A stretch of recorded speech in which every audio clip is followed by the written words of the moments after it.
নামটা যেহেতু first love, আমি এমন কোনো একটা কাজ দিয়ে নিজেকে বা নিজের কাজ দেখাতে চাচ্ছিলাম যেটা আসলে সবার মনে গেঁথে যায়। আপনারা সবসময় আমাকে জিজ্ঞেস করতেন অ্যাক্ট্রেস হিসেবে আমাকে কবে আপনারা স্ক্রিনে দেখতে পারবেন। আমি আসলে কবে অ্যাক্ট্রেস হিসেবে আপনাদেরকে একটা ভালো কাজ উপহার দিতে পারবো। তো সবকিছু মিলিয়ে যখন আমার কাছে ফার্স্ট লাভের গল্পটা আসে, আমি নিজেও খুব বেশি কানেক্ট করতে পারি। আর আমার মনে হয় যে এই গল্পটার সাথে আমাদের প্রত্যেকে এখানে যারা যারা আছেন বা যারা অডিয়েন্স দেখবেন, তারাও কোনো না কোনো জায়গাতে জীবনের কোনো না কোনো মোমেন্টে কানেক্টটা ফিল করবেন।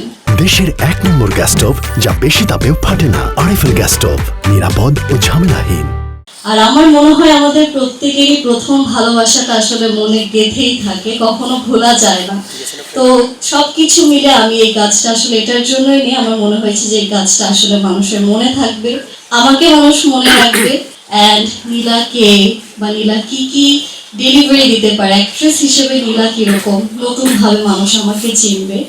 আমাদের আসলে অনেক হার্ডওয়ার্ক গিয়েছে, অ্যান্ড আমরা আসলে সবসময় এটাই বিশ্বাস করি যারা আমরা এন্টারটেইনমেন্ট বা মিডিয়া ইন্ডাস্ট্রিতে আছি, যে আমাদের অডিয়েন্স আসলে ভালো দেখাটা ডিজার্ভ করে।